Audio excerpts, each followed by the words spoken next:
Assalamualaikum warahmatullahi wabarakatuh. Alhamdulillah. Alhamdulillah nahmaduhu wa nasta'inuhu wa nastaghfiruh wa na'udzu billahi min syururi anfusina wa min sayyiati a'malina. May yahdihillahu fala mudhillalah wa may yudlilhu fala hadiyalah. Asyhadu an la ilaha illallah wa asyhadu anna Muhammadan abduhu wa rasuluh. Qala Allah ta'ala fi kitabihil karim. A'udzu billahi minasyaitonir rajim. Bismillahirrahmanirrahim. Rabbi syrah li sadri wa yassir li amri wahlul 'uqdatam min lisani yafqahu qawli. Apa kabar anak-anak hebat Matsa Surba? Jumpa lagi dalam channel video pembelajaran SKI. Dalam kesempatan kali ini kita akan melanjutkan pelajaran kita. Ya, kita sudah masuk di semester genap. Dalam kesempatan ini pertama kali yang akan kita bahas tentang Khulafaur Rasyidin, ya. Khulafaur Rasyidin. Siapa itu Khulafaur Rasyidin? Ya, nanti akan kita bahas di dalam PPT dalam penjelasan kali ini.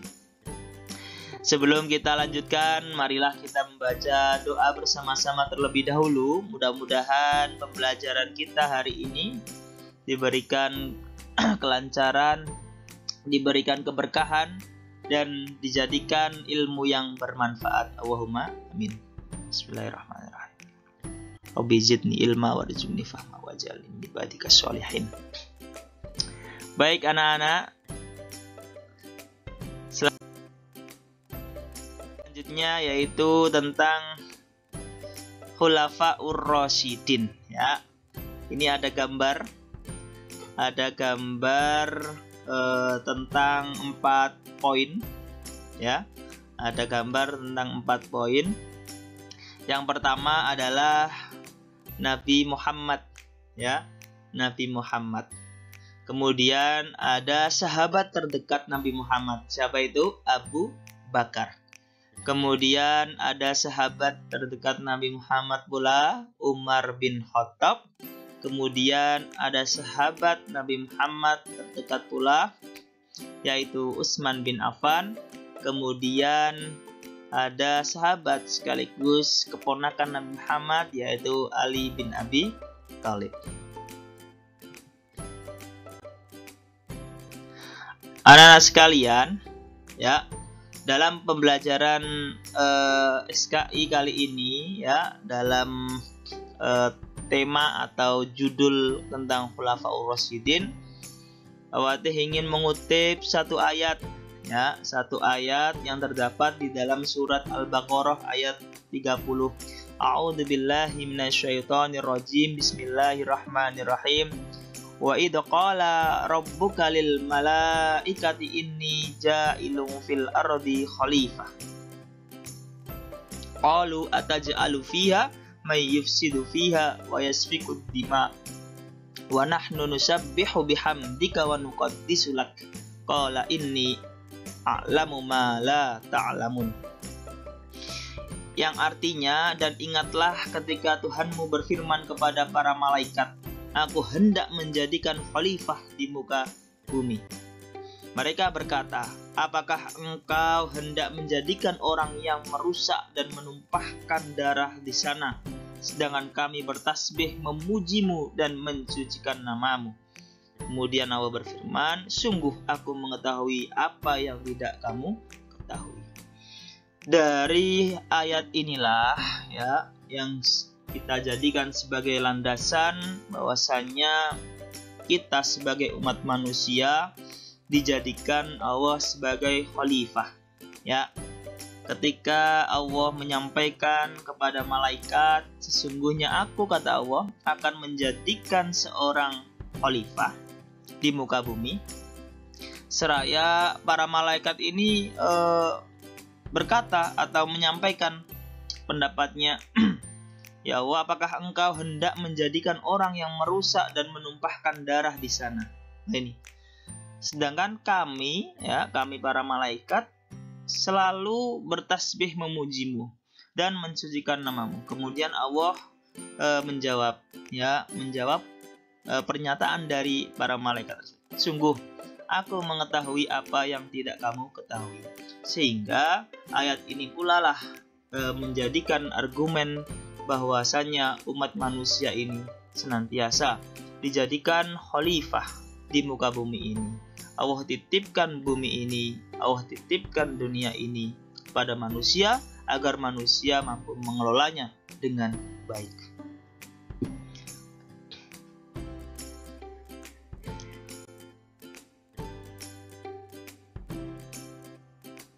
Baik, selanjutnya perkembangan Islam. Ketika usia Nabi Muhammad antara 62 sampai 63 tahun, Nabi Muhammad sempat jatuh sakit. Bahkan sakitnya kali ini tidak seperti biasa-biasanya. Ya, Nabi Muhammad ini jarang sakit, bahkan hampir tidak pernah sakit. Tapi kala itu Nabi Muhammad jatuh sakit. Sampai-sampai sahabat Abu Bakar sempat menggantikan posisi imam. Ya, Nabi Muhammad ini tidak pernah meninggalkan sholat jamaah dan selalu mengimami para sahabat. Tetapi di saat itu Nabi Muhammad meminta agar Abu Bakarlah yang menjadi imam, karena Nabi Muhammad tidak mampu menjadi imam. Saat usia Nabi Muhammad sudah 63 tahun, di saat kondisi Nabi sudah benar-benar sakit, kemudian ketika Nabi ini sedang dirawat oleh istrinya, kemudian oleh putrinya, istrinya, ya, kemudian datanglah orang atau sosok tamu yang mengetuk pintu. Ya, kemudian Nabi Muhammad meminta kepada Fatimah, putrinya, untuk merespon tamu tersebut. Ya, kemudian Fatimah menyampaikan, siapa yang di luar? Ayah sedang sakit. Jadi si Fatimah sempat tidak merespon, ya, dalam artian tidak sempat tamu itu masuk dan menemui Nabi Muhammad, karena memang kondisi Nabi Muhammad pada waktu itu sakit dan tidak menerima tamu, sehingga tamu tersebut tidak sempat masuk rumah.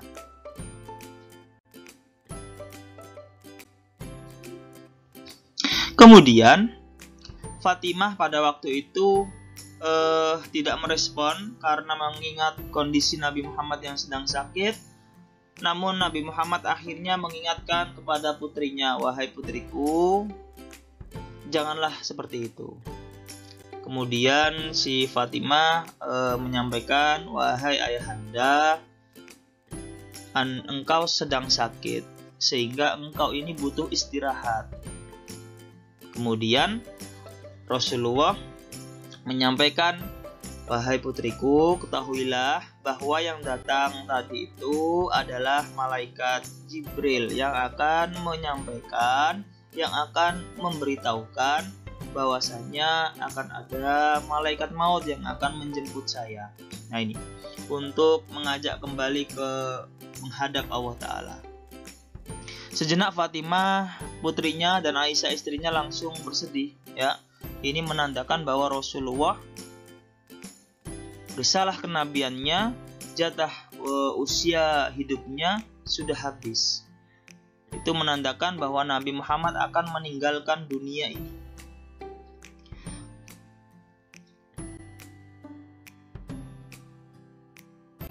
Kemudian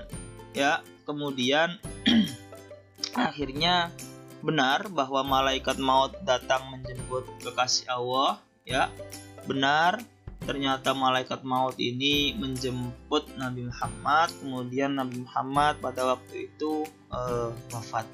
Ya, kemudian orang di dalam rumah menangis, ya, karena ditinggal sosok yang sangat luar biasa, sosok teladan yang luar biasa. Nabi Muhammad merupakan kepala rumah tangga yang sangat baik.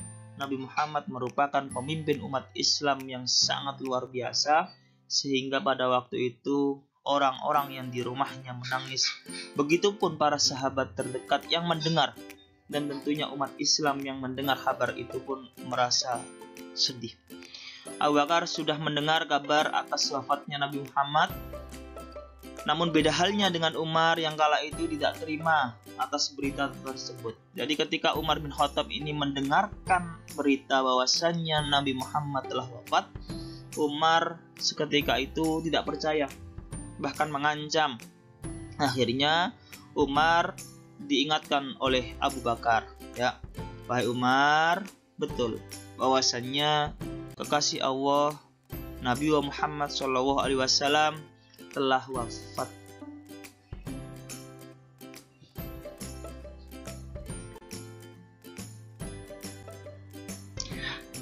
Akhirnya keluarga dan para sahabat terdekat segera merawat jenazah Nabi, dan sebagian sahabat bermusyawarah, ya, untuk menentukan siapa pengganti perjuangan Nabi Muhammad. Siapa yang akan menggantikan kepemimpinan setelah Nabi Muhammad wafat. Pada waktu itu berkumpul, ya, yang mana kaum Ansor mengusulkan satu nama, yaitu Sa'ad bin Ubadah, sedangkan kaum Muhajirin ini mengusulkan satu nama pula, yaitu Abu Bakar As-Siddiq. Dalam halaqah, dalam pertemuan, dalam musyawarah itu sempat ada diskusi panjang, ya, dan bahkan sengit karena masing-masing kaum, ya, baik kaum Ansor maupun kaum Muhajirin itu mengutamakan pilihannya. Ya, kaum Ansor menyampaikan bahwasannya yang layak menjadikan atau mengganti tampuk kepemimpinan setelah Nabi Muhammad wafat adalah Sa'ad bin Ubadah. Begitu halnya dengan kaum Muhajirin.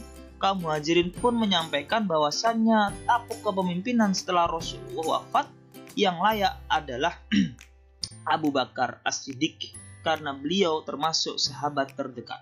Ya, sempat diskusi panjang. Akhirnya diskusi itu berakhir ketika Umar bin Khattab, ya, memberikan penjelasan. Akhirnya Umar bin Khattab memberikan penjelasan bahwasannya, wahai para sahabat, ya, yang layak, yang berhak untuk melanjutkan tampuk kepemimpinan setelah Rasulullah wafat ini adalah Abu Bakar. Abu Bakar ini termasuk orang yang selalu mengikuti Nabi Muhammad, ya, yang selalu ikut bersama Nabi Muhammad, dan termasuk orang terdekat Nabi Muhammad, termasuk orang Islam yang masuk, ya, termasuk orang yang masuk Islam pertama. Akhirnya dengan penjelasan yang disampaikan oleh Umar bin Khattab, akhirnya para sahabat dalam musyawarah tersebut menerima atas usulan Umar bin Khattab.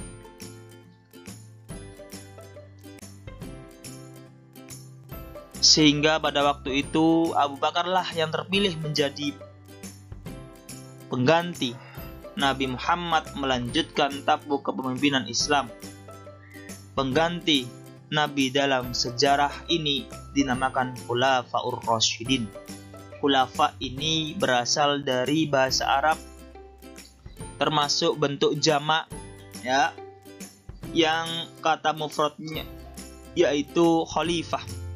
Khalifah itu satu pengganti dalam artian pemimpin, kalau khulafa para pengganti.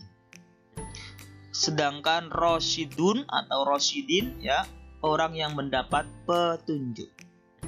Sehingga Khulafaur Rasyidin ialah para pengganti, ya, tampuk kepemimpinan yang mendapatkan petunjuk. Siapa saja itu? Dalam hal ini Khulafaur Rasyidin terdiri dari 4 sahabat terdekat Nabi Muhammad, yaitu Abu Bakar, Umar bin Khattab, Utsman bin Affan, Ali bin Abi Thalib.